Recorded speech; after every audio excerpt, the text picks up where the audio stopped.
é uma referência para a gente fazer um embate aqui. A ideia é comparar um pouco esses aspectos, falar um pouco do que a gente vê da reforma tributária, falar um pouco do histórico da reforma tributária, né? Eu vou ter que ir passando aqui. Então, começando aqui, falar em tentativas de reforma, né? Nós começamos com essa lá de 65, que é o nosso sistema tributário vigente. Nós temos o Código Tributário Nacional de 65, entre 65 e 67, ele é de 66, né? Em 88, em função da Constituição, nós tivemos essa reforma chamada de democratizadora, né? Descentralizou. A Constituição traz as linhas mestras do direito tributário, né? Lá no artigo 150. Em 1990, nós tivemos um projeto de imposto único, ou impostos seletivos, foi um projeto que não vingou também. Em 94, teve um fundo para desvincular as receitas da União, né? Isso aconteceu. Obviamente que todas essas reformas, elas foram começadas com uma tentativa de reforma tributária e foram sendo fatiadas, né? Em 95, teve o primeiro projeto de reforma do ICMS, fracassa, e daí teve um acordo lá em 2000. Em 2003, teve mais uma reforma pontual, e aí a ênfase foi em contribuições, também mexeu lá, teve uma emenda constitucional, teve o super simples. Nessa daqui também, houve aquela prorrogação da CPMF, foi ali no começo do mandato do Lula, né, que ia ser cobrado a CPMF, eles prorrogaram, salvo engano, até 2007, a CPMF. Em 2004, teve uma reforma do ICMS, que também era uma reforma possível, debatida no Congresso, mas não foi votada. Em 2007, tinha outra tentativa, aí falando do IVA, né? O IVA amplo. Em 2012, também fatiaram uma outra, para tratar do ICMS, que é um dos gargalos aí tributários, né? Porque a gente tem legislação em todos os estados, também não foi complementado. Em 2016, aqui a gente tem que trazer como tributário, mas é aqui a reforma da Previdência, né, que acabou sendo votada ali teve a trabalhista, que nesse meio tempo, e teve também a da Previdência. Em 2018, começou a discutir a reforma tributária, nós tivemos um deputado paranaense, o Raul, inclusive, né? Não sei se vocês tiveram a oportunidade de participar de algum debate do Raul. O Raul tem aí a veia empresarial, tributária no sangue, e ele levou isso para o Congresso, viajou o Brasil inteiro, falando da reforma, falando de várias situações. Acabou saindo essa PEC 45 na Câmara Federal em 2021, né? Hoje o pessoal fala que ela está praticamente sepultada. Obviamente que, por ser um projeto, por ter várias discussões, vários temas lá podem ser usados numa possível reforma, até mesmo na 110 que está no Senado. Então, a PEC 110 é a possibilidade que nós temos hoje de reforma tributária. Obviamente que passaria pelo Senado e aí vai para a Câmara, né? Que é a segunda casa. Então, tentativas de reformas é o que nós temos ainda, né? Não são poucas, inclusive. E quando a gente fala do sistema tributário atual, resumidamente, ele nos leva a um PIB menor, né? Mas nós temos lá, em termos de complexidade, custo de compliance, quando a gente fala aí de 1.500 horas para tratar de temas tributários, tal, nos escritórios ou nas empresas, né? Contencioso, ele é muito volumoso, né? E nós temos um contencioso administrativo em matéria tributária judicial, um dos maiores do mundo, né? Isso é comprovado. O custo para as empresas com administrações tributárias e com o judiciário, com o dia a dia do judiciário, né? Que é essa insegurança jurídica para as empresas e contribuintes. Também um alto volume de normas. Se a gente pegar tem até aquela situação do Guinness, lá, aquele livro de normas tributárias no Brasil e tal. Então, o volume é muito grande de normas. Também nós temos no sistema tributário atual a cumulatividade, ou seja, os impostos são pagos em cadeia. A não cumulatividade, ela promove uma economia, ou seja, pagou uma vez, tributa até o final da cadeia. Então, tem uma distorção na alocação desses recursos, ou quando o tributo é arrecadado. Os custos tributários nos produtos exportados, né? Nós temos muitas vantagens também dentro da exportação aqui, e nos investimentos, que também acaba falando de cumulatividade e a tributação do consumo, né? O nosso sistema atual prioriza o consumo. Quando a gente fala em meio empresarial, tal, o pessoal até prefere o consumo, né? Porque o consumo, quando você adquire lá um pacote de arroz, um pacote de salgadinho no supermercado, você está pagando tributo, né? Mas a tendência do próprio sistema brasileiro é ainda manter o consumo, e aí nós temos um aumento da carga tributária e priorizar a tributação do patrimônio. Aí a gente pega tributos como o IPCMD, por exemplo. No Chile é 25, aqui o nosso teto é 8. Né? Então, são situações aí que provavelmente vão ser ajustadas, né? Mas nosso sistema atual prioriza ainda o consumo. Também nós temos algumas consequências dessa complexidade, dessa cumulatividade, que é a perda de competitividade, menos investimentos, né? O empresário que tem um pouco de recurso, ele vai fazer uma parte muito grande de fazer um investimento, até porque a gente vive também um manicômio aí tributário, né?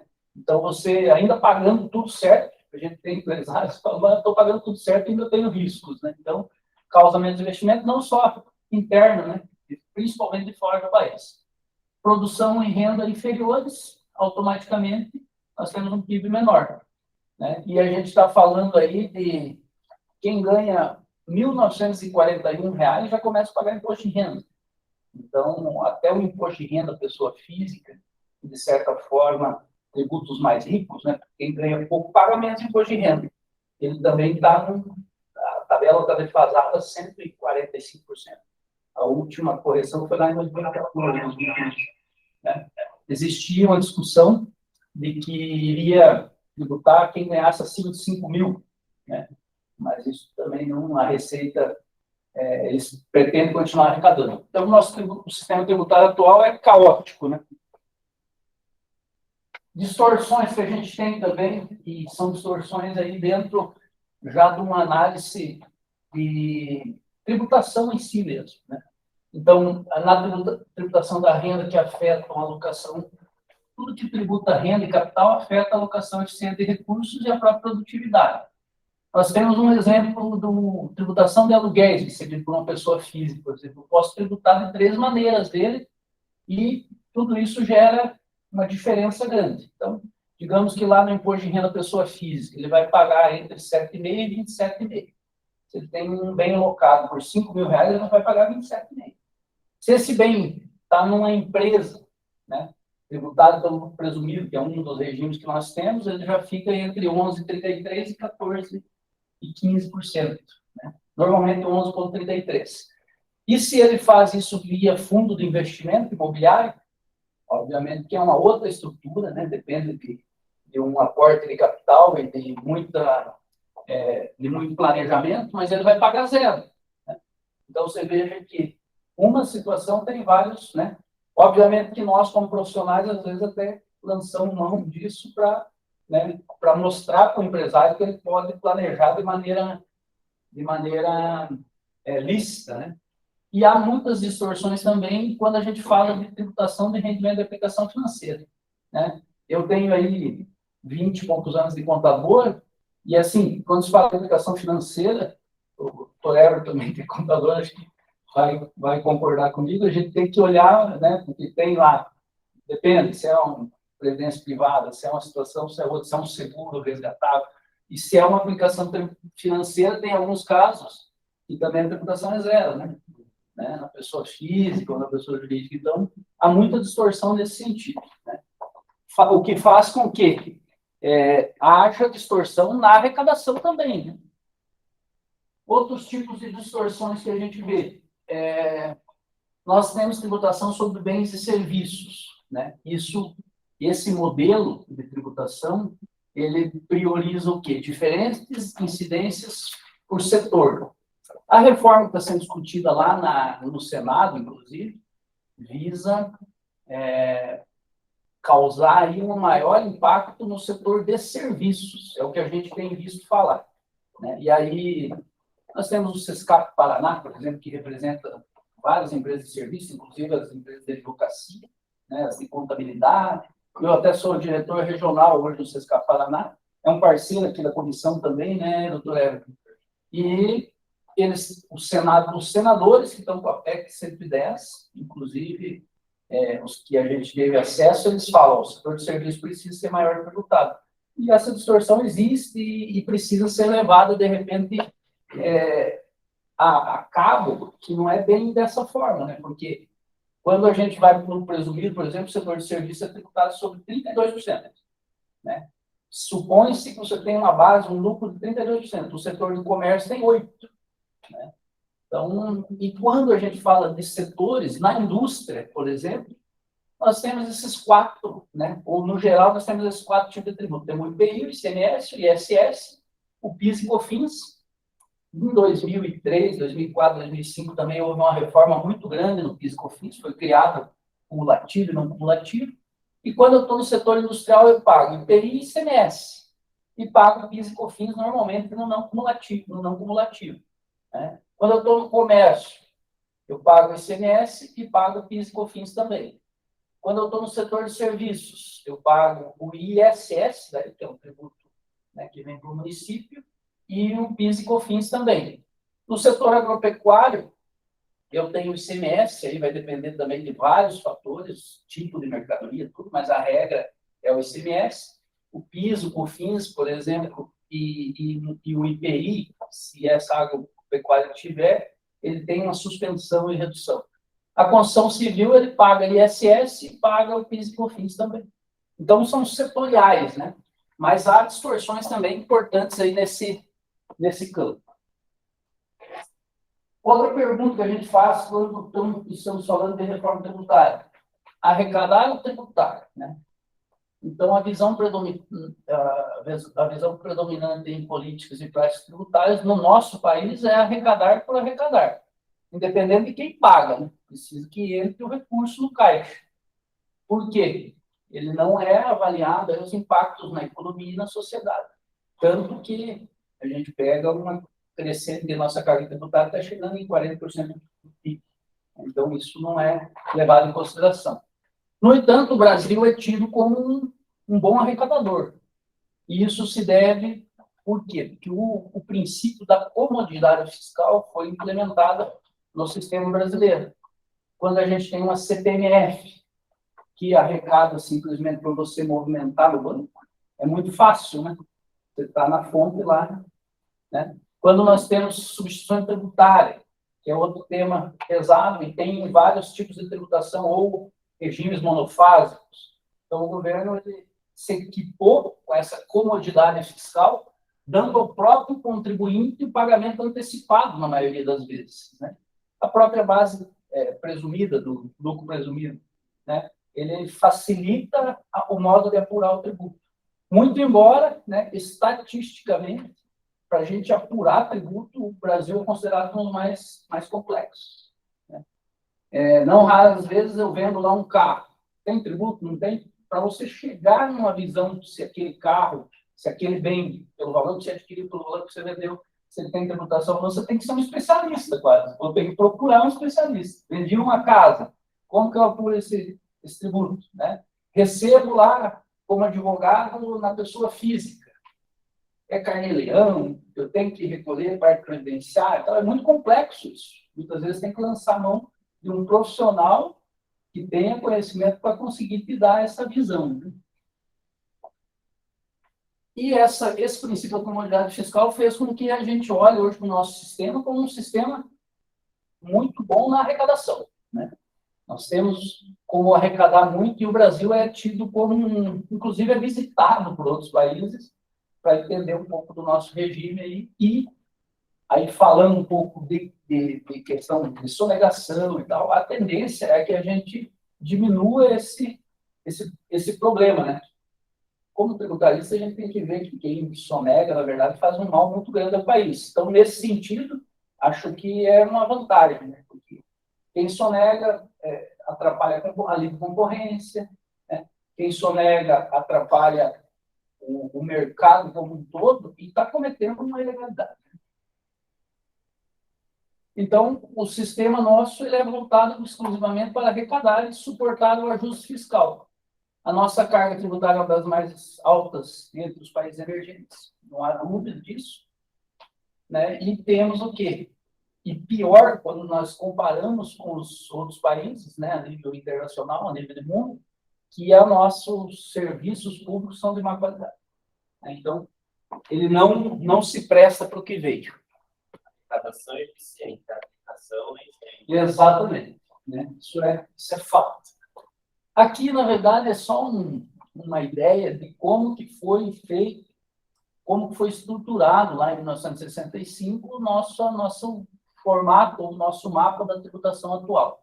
Né? Então, a gente olha para a carga tributária e o próprio sistema já elenca a possibilidade dessa carga crescer. Nós temos muitos benefícios tributários também, né? Tem setores agraciados com benefícios tributários. E aí vem, talvez, o que a gente mais longe de Brasília não faz, é o quê? Estar próximo de um representante, os setores fazem isso. Né? Isso nasce em benefícios tributários. Os benefícios, obviamente, que em alguns momentos eles são necessários. Né? A gente já teve situações aí da indústria automotiva, por exemplo. Ele movimenta o mercado, então, só que tem que ter um pouco de cuidado com ele, porque ele pode corromper o restante do sistema. O pragmatismo arrecadatório, que foi o que a gente falou, né? Então, ela arrecada por arrecadar, não se preocupa com a entrega do serviço público. Tem tributação sobre renda e patrimônio, né? Ainda não no patamar de outros países, quando a gente fala de ICMD, o próprio ganho de capital e outros tributos, o próprio ITBI, né? É linkado ao patrimônio, é menor do que os outros países no Brasil, e a tributação sobre bens e serviços, que aí cria essa cumulatividade e chega no consumo lá a maior tributação sobre a folha salarial, que também é uma situação muito discutida. A gente teve nos últimos governos aí desoneração, tivemos várias situações que foram discutidas. Por quê? A tributação sobre a folha é discutida até que ponto compensa tributar sobre a folha e diminuir o emprego, por exemplo, né? Ou até mesmo trazer para a formalidade alguns empregos. Né? Claro, nas grandes empresas isso diminui, até pelo sistema de controle que eles têm. Mas nas pequenas empresas, né, que não estão no Simples, que não tem, por exemplo, uma benesse, por exemplo, o escritório de advocacia, ele paga sobre a folha também, apesar de estar lá no anexo 4. Né?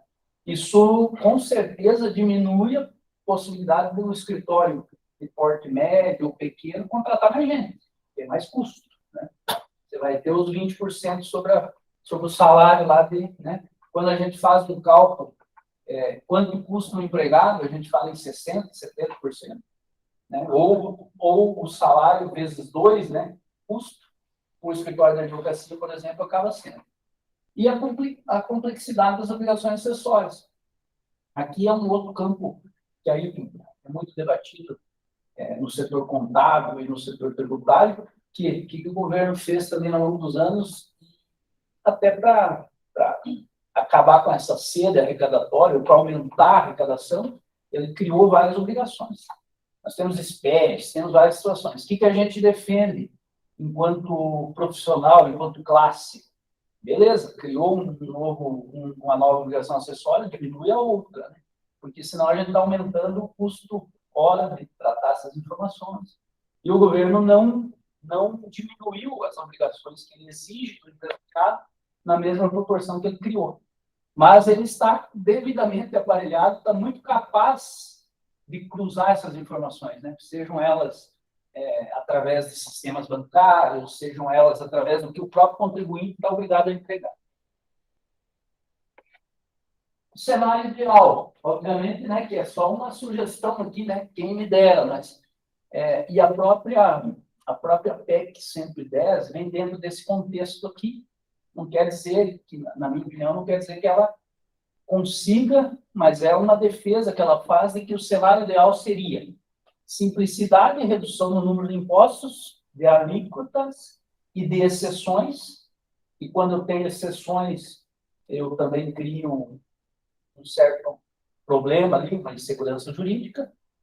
A desoneração dos investimentos, não cumulatividade plena, né? É uma defesa também. A correção das distorções na tributação por setores. Então, obviamente que cada setor tem uma situação, mas olhar isso de uma maneira mais ampla, e eles já estão com esse discurso aqui, olhando que o setor de serviços paga menos. Então, eles estão querendo onerar realmente o setor de serviços, sob o ponto de vista de que ele é mais lucrativo e hoje paga menos tributo na proporção com os outros setores. Se nós conseguirmos isso, nós teríamos algumas consequências benéficas, ao nosso ver, que seria menos custo, mais segurança jurídica, mais produtividade e mais competitividade. Daria aí um resultado maior.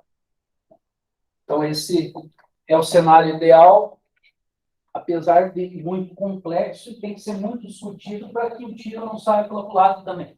Porque quando você chega no Congresso para discutir uma reforma tributária, na maioria das vezes nós temos aumento de tributo, né? E às vezes não vem de acordo com o que a sociedade precisa, com o que o país precisa. Né? Então, é um risco sempre. Falando agora, então, né, até agora a gente fez um breve resumo do que a gente pensa de reforma tributária, de como que está o nosso país, falando um pouco, então, das PECs, a 45 e a 110.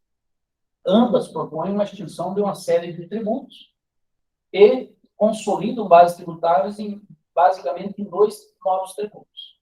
Um deles é o IBS, que seria o Imposto sobre Bens e Serviços, nos modos aí do valor agregado, né? Então, nós teríamos o valor agregado, que é cobrado na maioria dos países, e também um imposto específico sobre alguns bens, que é um imposto seletivo. Né? Isso é o que os países desenvolvidos vêm aplicando hoje, né? Por exemplo, aquilo que não é benéfico ou que pode causar algum problema na saúde, que vai impactar na saúde pública, aumenta o tributo. Né? A bebida, o cigarro, hoje até já tem algumas, né? Nós lançamos mão muito do IPI, né, para fazer e aqui seria um imposto seletivo. Aqui um resumo das 2 PECs ainda, que a gente está falando.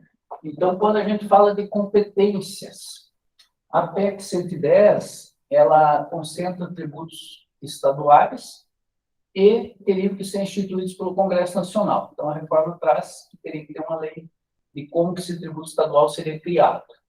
Já a PEC 45, ela, né, fala que o tributo federal teria que ser instituído por lei complementar.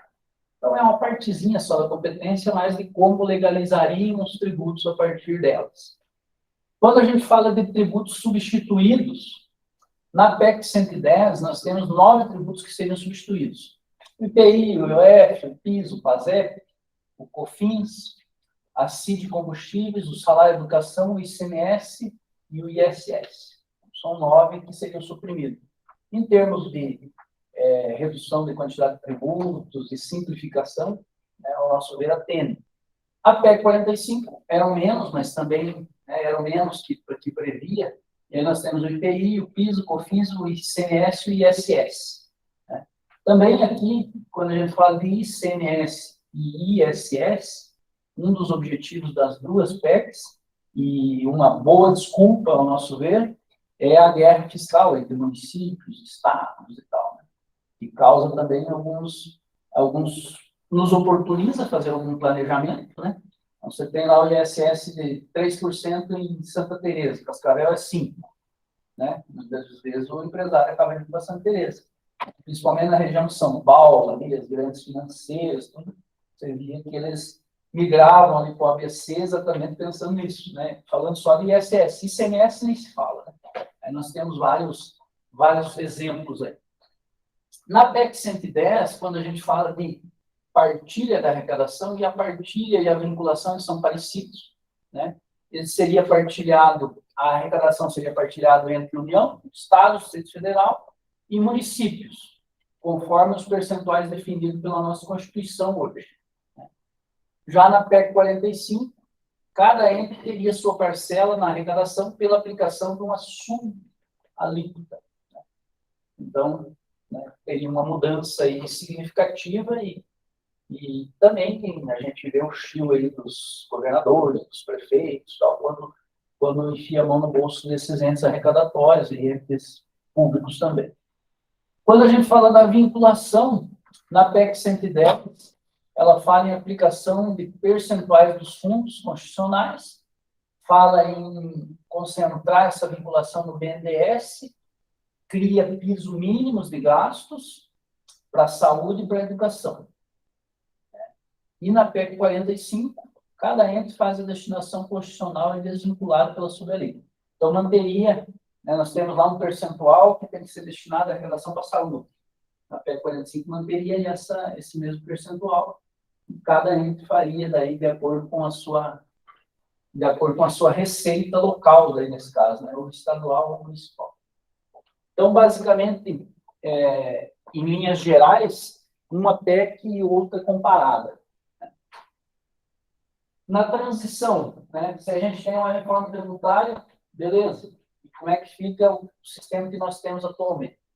A PEC 110, ela traz o seguinte: durante um ano, seria cobrada uma alíquota de 1%, uma contribuição teste, que eles falam, e em seguida a transição duraria 5 anos. Então, cada ano, né, a razão de 1/5, 1/5, né, ao ano, e os entes federativos não poderiam alterar as alíquotas dos tributos que seriam substituídos. Então, a gente usaria, mais ou menos, só mudaria a nomenclatura e as alíquotas não se alterariam. Na PEC 45, essa duração de um ano seria de 2 anos, também teria essa contribuição teste, a transição duraria 8 anos, e tudo que a gente está falando de transição aqui seria realmente pesado, né? É um rearranjo do país aí em sistema tributário, né? Realmente seria, acho que inclusive nasceria para os tributários, tem muitas oportunidades, né? Não estou falando de insegurança, mas surgiriam algumas situações aí. E aí, em 8 anos, essas substituições seriam realizadas. Os entes federativos poderiam alterar as alíquotas dos tributos que estão sendo substituídos, né? Então, talvez traria aí a liberdade para um aumento da carga tributária. Quando fala da partilha de recursos, a gente já falou um pouco naquela outra tela, mas é um tema extremamente polêmico, né? Porque aí a gente está falando de como o dinheiro vai chegar no município, como o dinheiro vai chegar no estado. Então, a PEC 110, ela fala em 15 anos a partir da criação dos novos impostos. Os órgãos receberiam parcela das receitas dos impostos novos de acordo com a participação de cada um na arrecadação. Tem gente que defende, tem gente que não defende, né? Porque nos locais mais economicamente mais viáveis, municípios economicamente mais viáveis, né, a arrecadação, hoje ela se assemelha a isso, mas não é exatamente isso, né? Há uma partilha, ou o bolo é dividido de uma outra maneira. Já na PEC 45, 50 anos. Então, durante 20 anos, os entes receberiam o equivalente ao que tiverem de redução no ICMS e ISS, e um valor do aumento ou diminuição da arrecadação. Então, o município recebe X milhões. Essa diferença seria reposta durante 20 anos. O superávit ou déficit da arrecadação após as duas parcelas anteriores. Então, apuraria ali. Nessa novo formato, eu tenho superávit, estou recebendo a mais ou menos. Se for menos, a União ia ter que complementar essa receita. E a partir do 21º ano, a parcela seria reduzida em 30 avos ao ano, então, passando a ser realizada pelo princípio do destino. Essa situação do destino... E é uma defesa muito grande aí das entidades e também dos estados onde o consumo é maior, né? Que a tributação seja no destino, né? Então, também é uma discussão... Só isso daqui, a gente teria aí uns 8 dias de conversa para começar a entender, né, na verdade.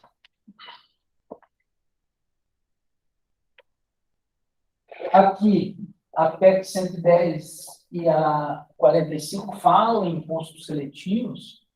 Quando eu falo na PEC 45, ela fala no imposto de índole extrafiscal, que seria cobrado sobre determinados bens, serviços ou direitos, com o objetivo de desestimular o consumo daqueles bens. Daí, ela não lista, né, sobre quais produtos iria incidir, e traz também que caberia a lei ordinária ou uma medida provisória instituir e definir que produtos seriam esses. Quando eu falo da PEC 110, o imposto líquido ele é arrecadatório e cobrado sobre operações como. Então, quando eu falo do imposto seletivo, que seria o segundo tributo, ele estaria lá elencando petróleo, derivados, combustíveis, lubrificantes, né? Gás natural, cigarros e outros produtos aí do fumo, a própria energia elétrica, serviços de telecomunicações, bebidas alcoólicas ou não, veículos automotores, né? E assim por diante. Né? O próprio aquáticos e aéreos ali, que são bens aí tributados nesse sistema seletivo. Né? Obviamente, quando eu falo no seletivo, pode ser para mais ou para menos. Ou eu estimulo o consumo ou eu diminuo a possibilidade de consumir. Outras matérias. A PEC 110 contempla outras matérias que não tem aí na PEC 45. Por exemplo, quando a gente fala de tributação federal, regime de tributação, se a empresa não está no Simples, por exemplo, ela paga lá imposto de renda, CSL, PIS e COFINS. Aqui na PEC 110, eles estão propondo a extinção da CSL. Quando a gente olha assim, parece bom, mas eles vão pegar o percentual da CSL e vão jogar no imposto de renda. Então, só vai mudar a nomenclatura, né? Então, essa extinção da contribuição social sobre o lucro líquido, sendo sua base incorporada no imposto de renda da pessoa jurídica. Então, vai ser só um formato aí, porque no dia a dia das empresas, principalmente grandes empresas do lucro real, ela tem que apurar imposto de renda, tem que apurar CSLL, modo separado. Gera mais burocracia, gera mais... Agora, não haveria redução de carga. Outra coisa que ela traz, que a gente chama um pouco de atenção, é a competência de TCMD. Então, essa competência estadual iria para federal, né? E a arrecadação seria destinada para os municípios. Então, também gera polêmica com os nossos governadores, né? A incidência do IPVA, né? E aqui é uma coisa que é discutida há muito tempo, que a PEC 110 trouxe essa situação, que é o quê? Ampliação da base do IPVA para aeronaves e embarcações, né? E essa arrecadação seria destinada para os municípios, diferentemente do veículo automotor, né? E é destinado aos estados. A criação de adicional do IBS para financiar a Previdência. Também é uma situação que mudaria um pouco o formato da Previdência. Né? E criação de fundos estaduais e municipais para reduzir a disparidade de receita per capita entre estados e municípios, com recursos destinados a investimento em infraestrutura. Então, esses fundos seriam criados e dentro dele, em princípio, até uma das defesas da PEC 110 é que concentraria mais na região em que precisa de infraestrutura. Né? Acho que faz um pouco de sentido isso. Né? Eu tenho um fundo municipal, por exemplo, regional, tá? Vou pegar a região aqui que engloba o oeste, e aí cria-se, destina recursos para lá e faz a infraestrutura no local. Né?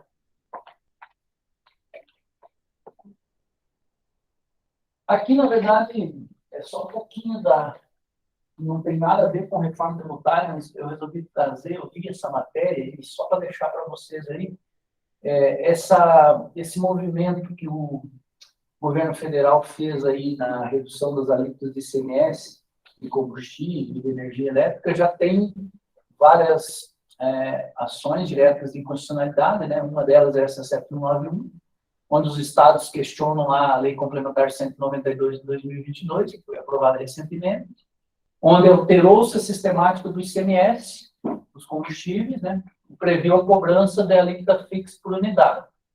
Né? Então, isso são matérias que a gente tem acompanhado aí. Tem essa ADP 984, tem essa outra ação direta de inconstitucionalidade das unidades federativas, questionando também a constitucionalidade aí da Lei Complementar 194 de 2022. Enfim, são matérias aqui que eu resolvi trazer porque dizem respeito, inclusive, à forma que os estados arrecadam e vai dar reflexo, inclusive, na arrecadação dos municípios.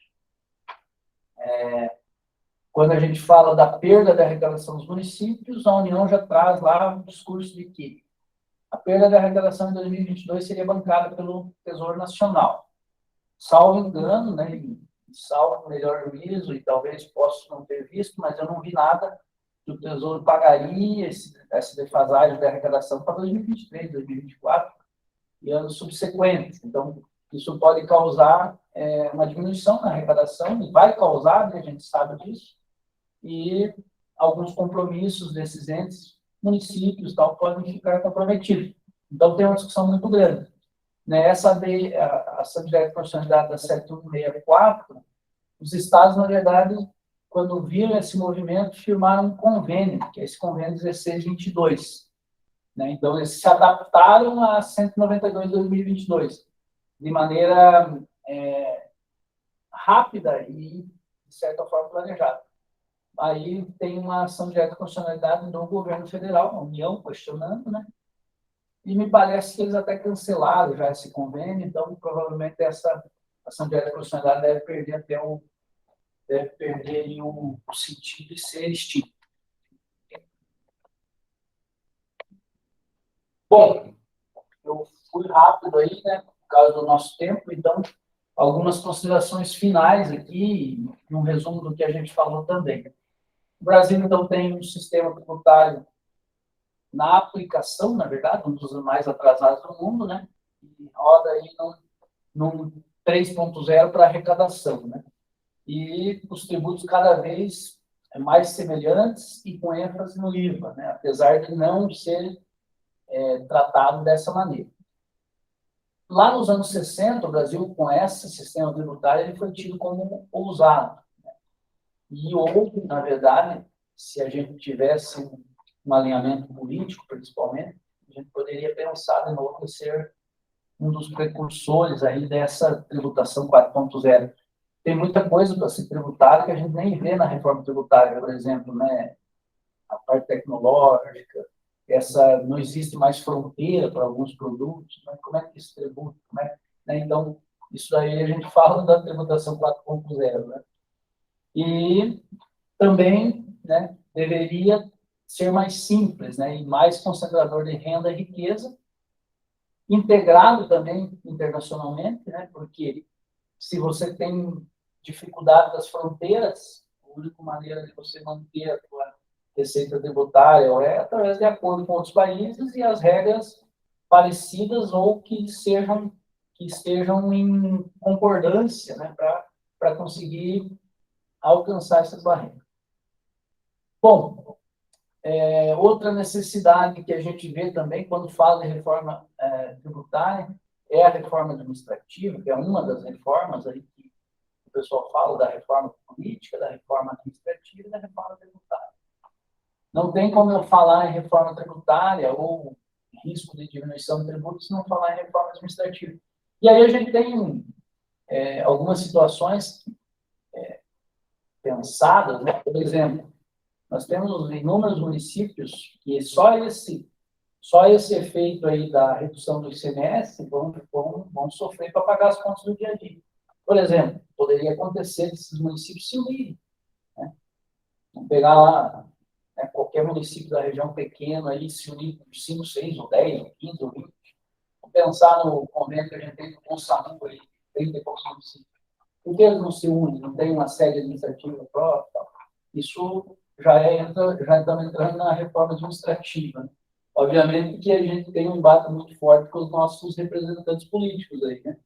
Porque essas estruturas também servem para o arranjo político no dia a dia, né? Então, mas são situações que eu acho que é nosso papel enquanto sociedade, ainda que não seja implementado, a gente, de repente, começar a trazer isso.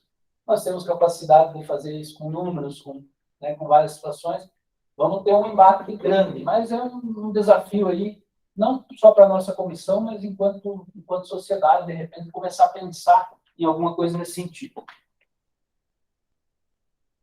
Aqui, eu só queria deixar o meu obrigado, então, primeira comissão, né, que nos recebeu. A gente falou no evento da Cassiopar desse assunto também, recentemente.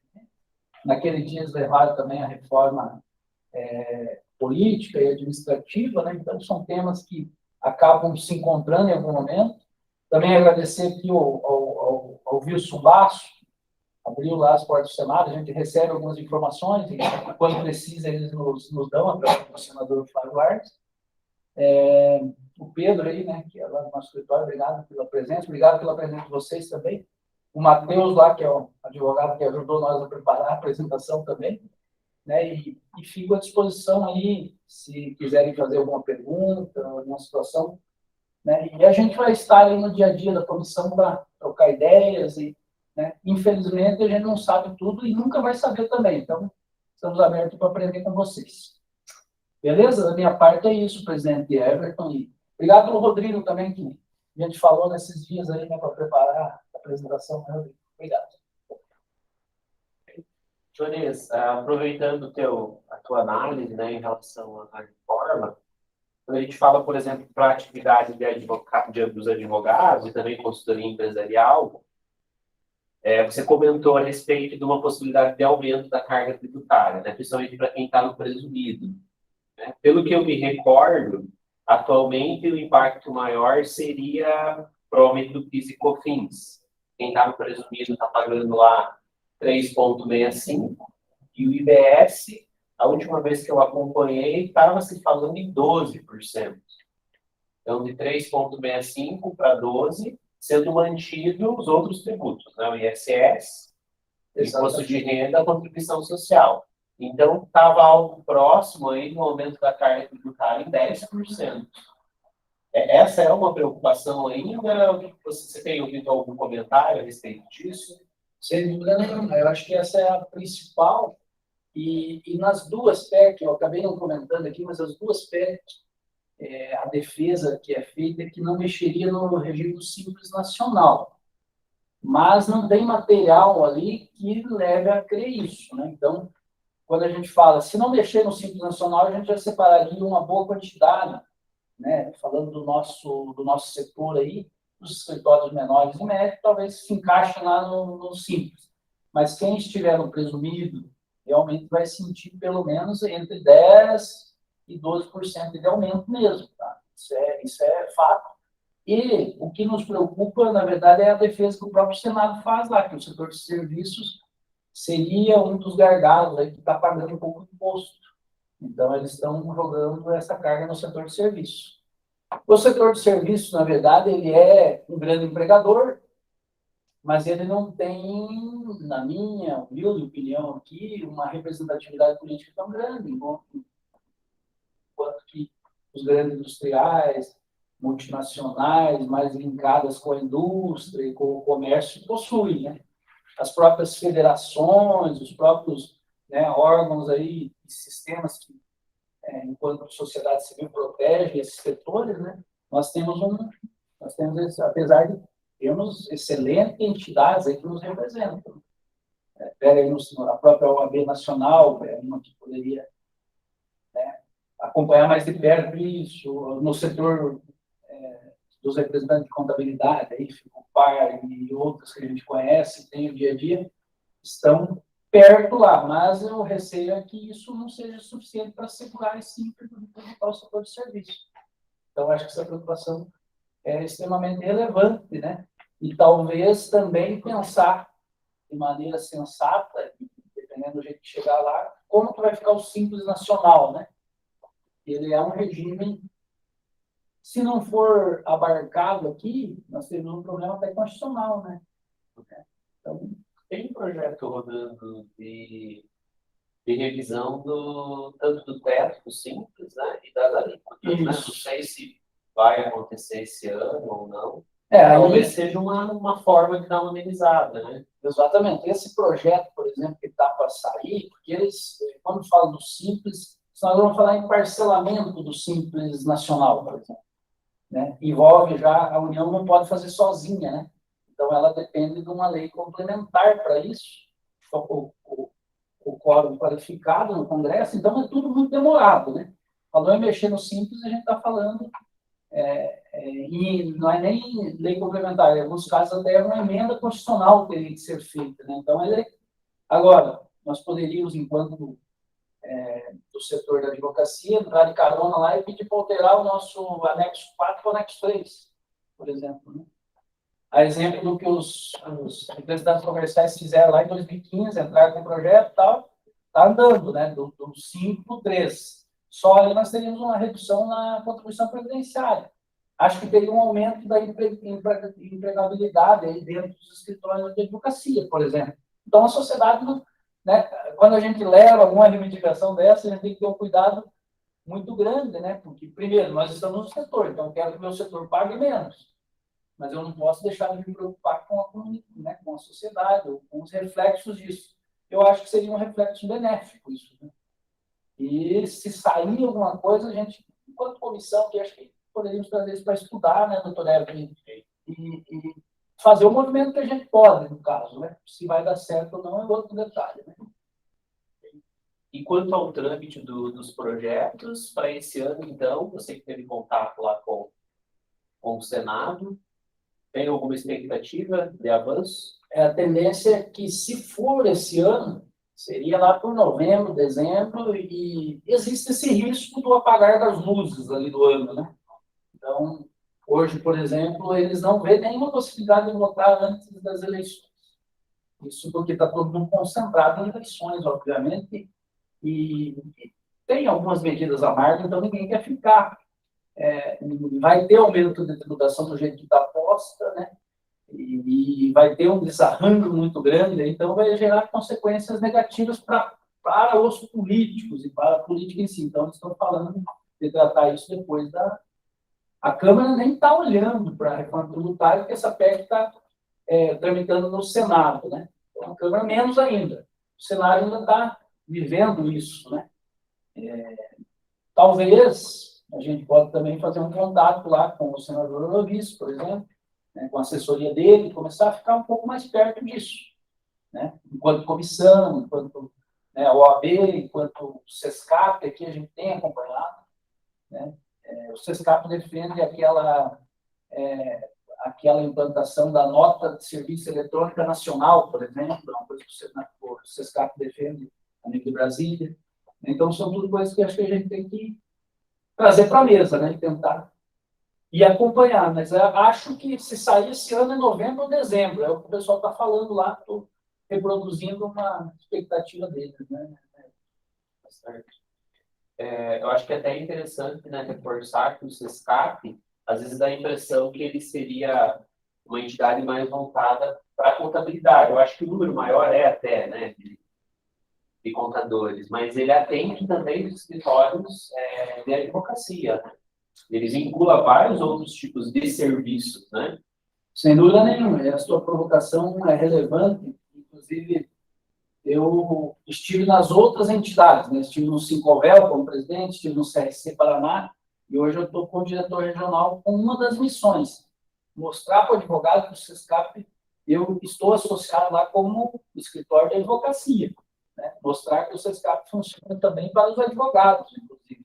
Essa é a minha missão. Se a gente conseguir fazer isso aqui na região de Cascavel, replicar isso no Paraná, de repente, porque quando a gente senta lá para discutir alguma coisa, os contadores, a classe contábil é muito forte. Os advogados são representados, mas por não darem a parte deles, ou não se associarem, ou nem sabem que podem ser representados, às vezes, né?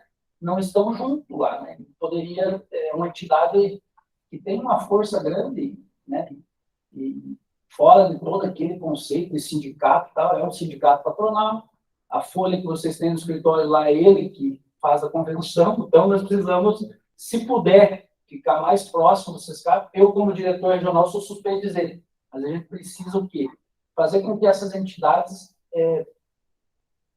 né, continuem vivas, não morram, porque a tendência, né, é que reuniões aí de alguns órgãos vão se acabando. Os mais jovens, eles não têm muito essa capacidade integrativa e nem querem se integrar muito, né? E aí nós temos que... E assim, a entidade não vive do nada, ela tem custos, né, para você ir com a Brasília da vida, discutir reforma tributária, discutir situações, não se faz de modo gratuito, né? Pelo menos as despesas de viagem têm que ser custeadas pela entidade. Então, é um convite aí, acho que, oportunamente, a gente podia até apresentar, de uma maneira resumida, os benefícios que o SESCAP pode trazer e tal para os escritórios de advocacia. talvez não só para a comissão, mas para as outras comissões também, né? Eu e vocês que são os comandantes aí, de repente a gente pode, numa outra oportunidade, trazer isso.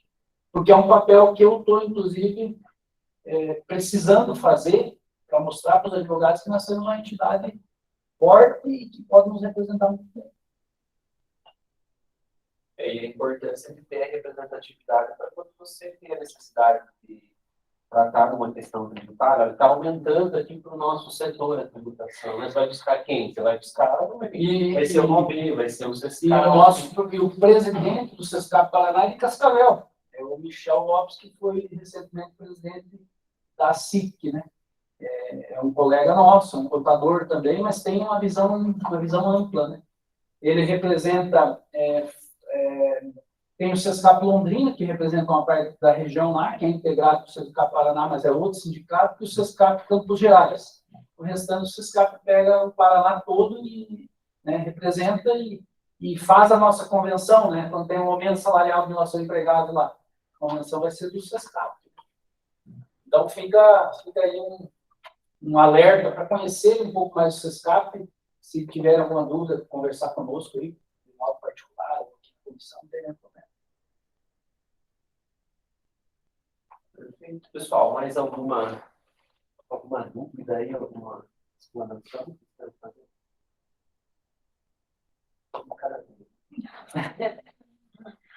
Queria que essa reforma simplificasse um pouco o trabalho dos contadores. Não está muito evidente isso ali, né? Mas daqui a 50 anos aí vai o processo de transição. É vendida muitas vezes, né? Vamos pegar lá o exemplo, você é contadora também, né, doutor? Nós, contadores, quando criam uma obrigação acessória nova, a gente fala, então vai ser extinto uma outra. Então, acaba sendo um encontro, né? No ponto de, não, vai simplificar. E aí, nós já somos, né, maltratados pelo sistema há algum tempo, a gente dura aceitar esse discurso, na verdade, né? Eu acho que os empresários, às vezes, até eu percebo assim um certo consenso. Olha, a reforma pode acontecer se manter a carga tributária, tá bom. Não precisa nem reduzir. Mantendo a carga tributária, simplificando, tá bom. Mas não sei.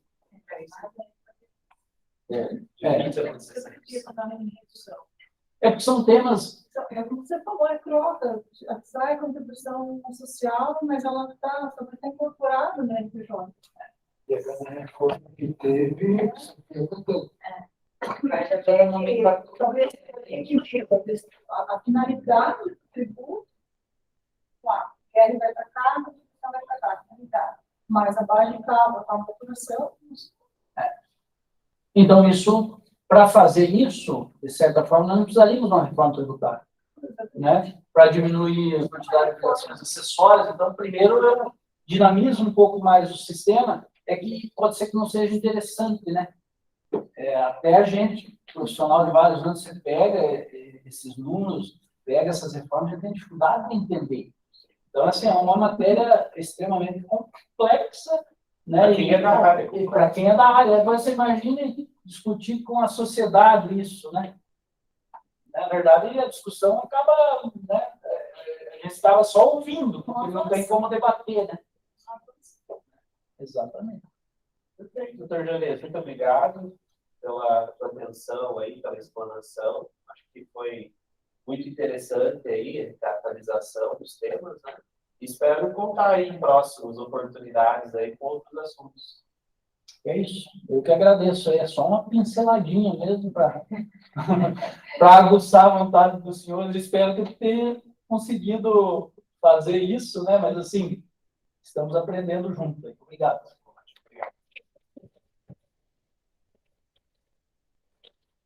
Disponibilizar os slides para a gente? Sim. Vamos pôr no grupo lá da comissão, né, doutor Rodrigo? Isso, né? Seria bom, né? Vamos atrás. Pessoal, assim, só para fazer uma atualização rápida dos outros assuntos da comissão, tá?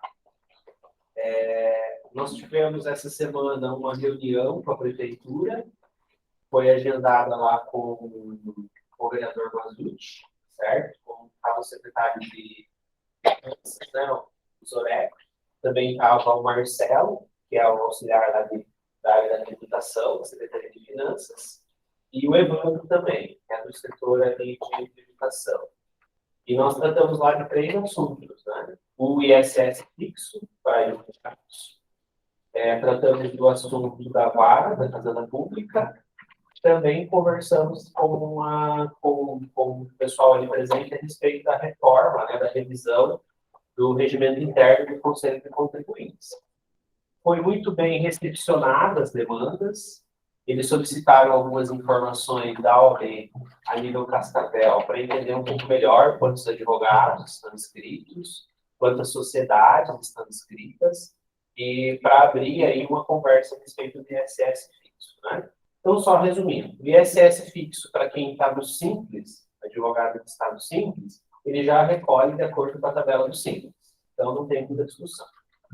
O advogado que está no lucro presumido, né, o escritório que lucro presumido, seja pelo faturamento, seja por opção, hoje ele precisa ingressar judicialmente.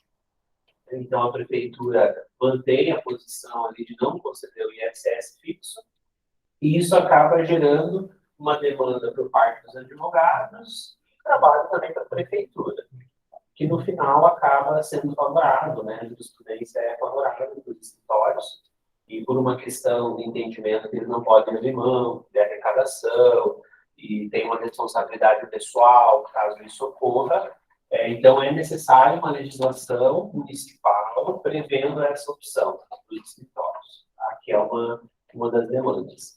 E a última situação é o advogado da pessoa física, né, o autônomo. Hoje já existe a legislação que trata do ISS fixo para o autônomo. Ela é tratada em UFM, né, Unidade Fiscal Municipal. Então, essa é uma opção que está disponível. Fica em torno, acho que 25 de ISS mais 10 do valor. Vai dar quanto? 1.800. Não, 1.800 por ano. O que nós solicitamos para a prefeitura é analisar a possibilidade de conceder um desconto para os advogados iniciantes, no primeiro, segundo ano de advocacia, que normalmente não tem uma preocupação tão grande, né, para se regularizar, acaba muitas vezes fazendo lá o imposto de renda, coloca um certo valor de rendimento e não recolhe contribuição previdenciária, não recolhe ISS. Em alguns casos, alguns municípios já fizeram alguns processos aí de fiscalização e atuação.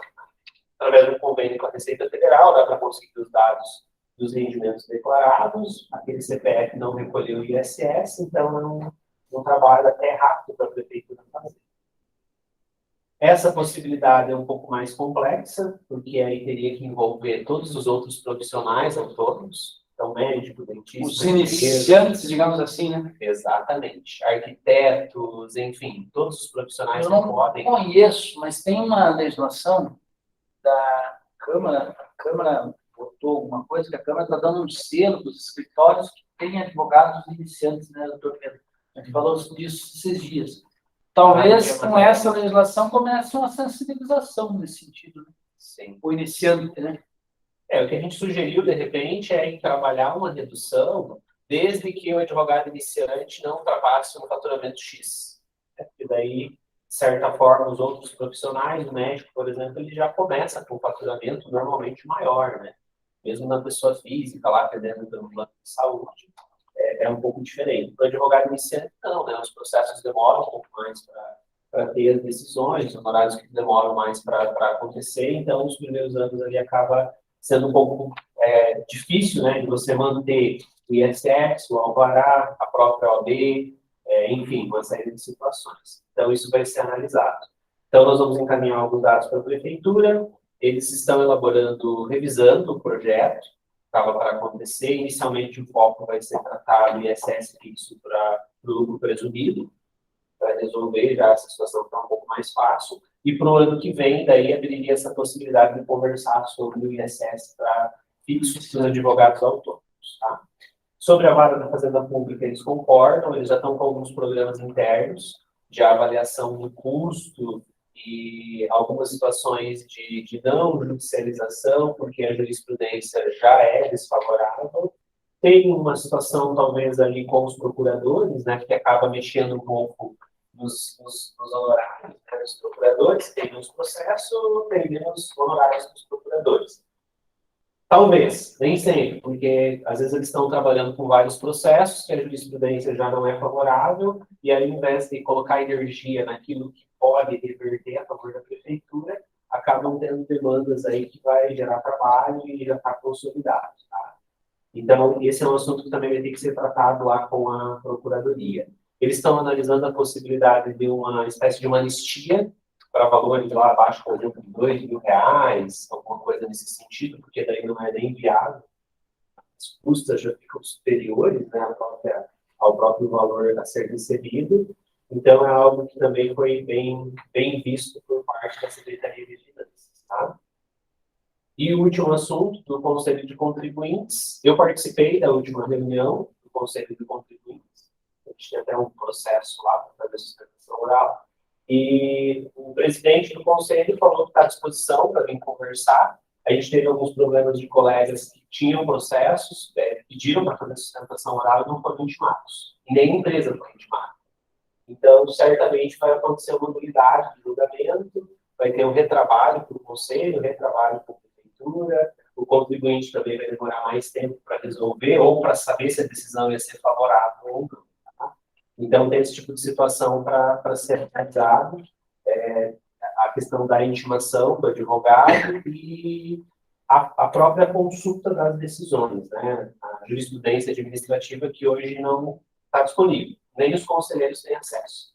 Ele julgou o processo hoje, se daqui 3 meses tem uma situação semelhante, eles não têm como saber o que foi decidido anteriormente. E aí o diário oficial do município, ele é em imagem, então você não consegue dar um Ctrl+F lá para pesquisar. Tem que ficar lendo o diário para buscar as informações. Isso é para acontecer mais rápido. Eles devem disponibilizar na página da prefeitura as decisões. E a reforma da lei do conselho também chegou a em pauta? Do Conselho de Contribuintes, do regimento interno, que aí seria tratado as intimações. O que o secretário comentou? Ele falou, olha, seria interessante se o conselho mandasse uma proposta através de um ofício, porque daí parte do conselho, não parte do executivo querendo fazer uma intervenção no conselho, que realmente é interessante. O doutor Otávio participou, né, da reunião, ele estava organizando essa programação, e aí ele ficou também no compromisso de construir com os conselheiros uma sugestão, né, de reforma do regimento. Que a ideia, na verdade, quando foi criado o conselho, era ter esse tempo de maturação prática, realmente, né? Sabia-se que ia ter alguns gargalos, que daí, no momento oportuno, seria, né, a própria remuneração dos conselheiros, tudo isso ficou acordado lá atrás. A gente participou lá da criação, né, que, no momento oportuno, seria discutido. Acho que agora é a hora de talvez partir do próprio conselho mesmo. O secretário de Finanças comentou que ele já vai prever, a ideia dele é prever para o próximo orçamento, uma verba já para título de remuneração dos conselheiros. E também foi solicitado pelo conselho daí, né, foi uma sugestão lá do doutor Otávio, que a prefeitura disponibilizasse mais um servidor para auxiliar no administrativo do conselho. Então, para gerar as pautas, organizar as reuniões, organizar os processos, fazer a publicação. Além do mais um apoio instrutivo lá. Exato. Porque hoje é só o Anderson, né? Uma pessoa e ainda não é em tempo integral. Pessoal, mãe. Ele, na verdade, ele mata 2 coelhos na pancada lá, porque ele faz outra coisa, né? O conselho é o extra, quase um extra, né? Enfim, e daí o doutor Rodrigo tem aquela situação do convênio com a Receita Federal, se você quiser posicionar. Você conversou com o pessoal. Já está funcionando aqui, o pessoal da recepção aqui do OAB, eles estão recepcionando os advogados, do público também dele, também, né, as pessoas contribuintes. Tem uma funcionária que ajuda, né, com relação a todos aqueles assuntos que o doutor Jorge está falando. E basicamente isso. Só relembrando, existe o PAV que eles chamam, né? PAV. Isso, é uma espécie de um acordo com a Receita Federal e os advogados têm acesso a serviços que antes era somente em atendimento com a Receita Federal aqui na OAB.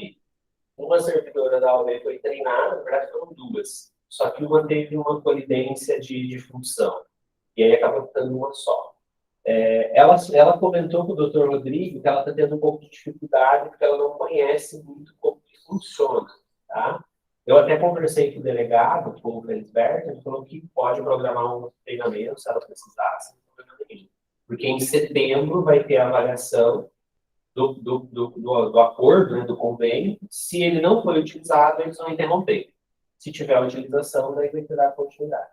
Então, às vezes, você tem uma situação lá com um cliente que ele está com uma tendência fiscal e ele não tem o certificado digital, você tem com um cliente nome, vai ser que você consegue acessar, ver qual é o programa que ele tem, tirar uma foto do processo administrativo, né? Se ele tem o certificado digital, às vezes é mais fácil ele fazer uma procuração, aí com o certificado do advogado, ele já vai lá, acessa e consegue consultar, né? Mas muitas vezes ele não tem, né? Ou não consegue fazer o acesso lá quando gosta, né? O celular. E aí facilita. Ou é um processo muito antigo, administrativo, tem vontade de ter que solicitar. Eu tenho um caso, por exemplo, o cliente faleceu. Aí a esposa, né, foi nomeada inventariante. Ela tem que assinar aquela procuração eletrônica. Isso. Se é protocolo lá na Receita, eles não entendem. Eu falei 3 vezes. Então, tem algumas situações que acho que vai ser interessante para nós, assim, aproximar. E facilita.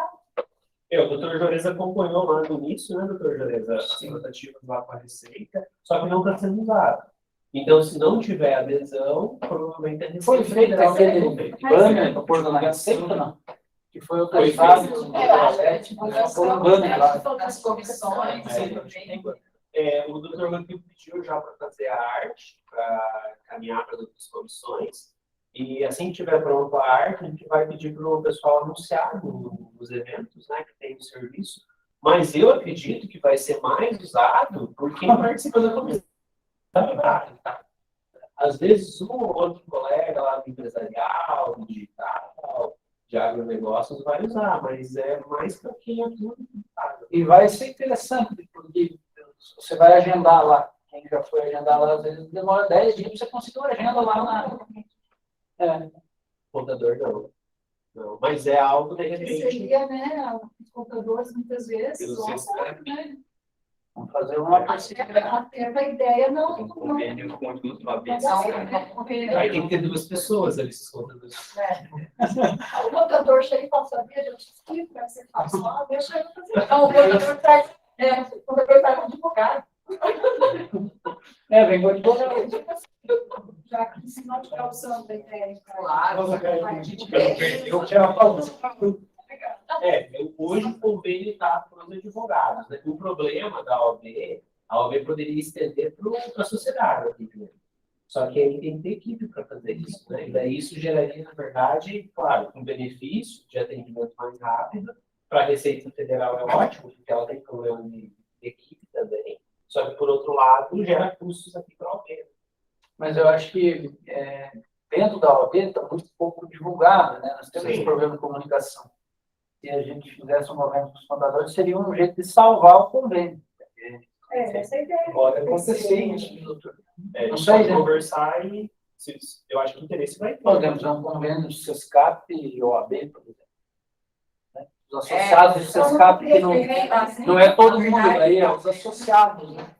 Porque os advogados mesmo que faz a parte tributária são como a área de família, como a área bem. Vamos. Eu até tenho interesse em fazer o convênio, porque daí já é um jeito de a gente falar do SESCAP. Os advogados, né? Acho que tudo casa. Mas claro, né? Sim. Não, acho que é interessante, não é tudo da. O SESCAP tem para ser representado e associado. Daí tem uma anuidade. E alguns são atrelados à folha. Eu posso passar. Aí, ó, já vamos ver? Associado. Daí, pessoal, só para fechar, tá? Pode ficar à vontade aí pro lanche. Vamos para o lanche. Ficou definido, então, que em setembro o grupo vai ter um evento sobre comunicação com a advocacia, com a doutora Maiara. Daí já dá até para reservar, né, doutora, ali o auditório, para a gente organizar. E o outro evento que foi votado, a gente só precisa ver com o palestrante, é o doutor Elton, né? O Dr. Jair passou, é um dos itens. Então Vai dar um curso, daí o pessoal pediu para fazer um curso dele. Aí agora é claro, nós vamos ter que fazer contato com ele, ver o custo e ver se vai dar fora. Aí se der algumas inscrições, daí para mim, né? Ele se apropriar, não, eles têm acesso, eu que não tenho acesso, eles fazem, né? Então, foi uma situação diferente para nós, né? Mas eles estão bastante trabalho. Ele é procurador estadual, procurador municipal. Ele deu um curso aqui para nós. Né? Só ele vai ser de Moarama, ele já é o Tem uma situação que eu acabei não falando, ia falar até no decorrer. Tem um projeto no Congresso Nacional que cria o Código do Contribuinte. É um projeto que foi protocolado recentemente. Se vocês acharem interessante o tema, pode ir atrás desse projeto para disponibilizar na comissão. E amanhã depois a gente, de repente, dá um pitaco lá de alguma emenda, alguma coisa, né? Seria legal. Código do Contribuinte Nacional, nesse caso. Né? Vai fazendo falta isso para nós no dia a dia. O Paraná tem, né? E é bem usado, né, para os tributaristas. Legal, pessoal. Então, obrigado pela participação de todos. Agora vamos comer. Vamos comer. Estava pensando, às vezes, fazer uma sugestão. Daquela situação que estava comentando de caça às fraudes lá. Bem lembrado. Pela comissão e até pela OAB. Fazer um movimento. Tem umas fraudes acontecendo aí em algumas consultorias. E daí, para a gente colocar o dedo nessa. Porque daí atrás desses caras, né? Tem uns consultorias vendendo milagre. Exatamente, doutora Sônia, para celeiro, né? Às vezes pode. Não tem nada a ver com os caras, mas eu vou no banheiro. Verdade. O cara vende umas mágicas aí para alguns empresários e acaba. E acaba. Tem fazendo consultoria, assessoria jurídica. Até nem advogado que estão. Exatamente. Consultoria jurídica e nem advogado que estão. Isso mesmo. Inclusive. Eu acho que eu não tenho atenção para ver o que podemos fazer como comissão, né? Talvez uma função orientativa da comissão. Fiscalização também? Isso. Porque as reuniões vão acontecer sempre agora. A gente estava fazendo de manhã, só que daí o problema de fazer de manhã é que por uma diretriz aqui da OAB, eles estão abrindo às 9 horas, né? Abre meia, daí tá as reuniões eles pediram para acontecer se fosse às 9 horas, para ter tempo de organizar café e tudo mais. Né? Daí para fazer às 9 horas, na verdade, você acaba matando amanhã. Mas a gente pode ver, de repente, para fazer uma outra 11 horas, alguma coisa assim, né? Para pegar sempre um começo de manhã, só que daí já fica difícil por conta do horário. Final da manhã, começo da tarde ou final da tarde. Filhos da manhã, sim. A gente estava fazendo amanhã às 7h30. 7h30 até as 8h30, chegar um pouquinho antes. Aí, antes das 9, você consegue ficar no escritório, né? Eu gosto, sim.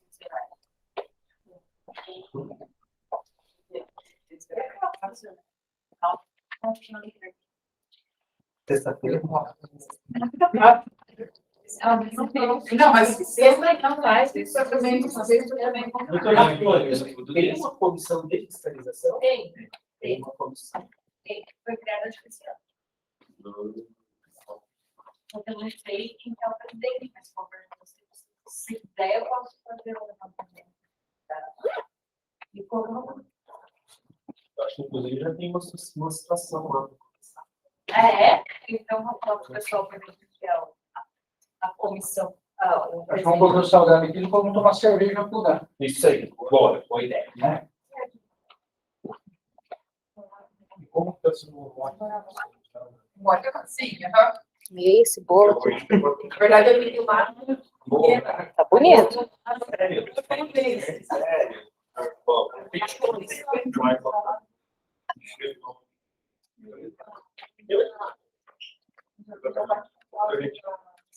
Parabéns, excelentes planos.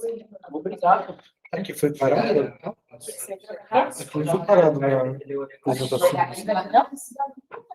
Acho que tá. Agora Tá rodando?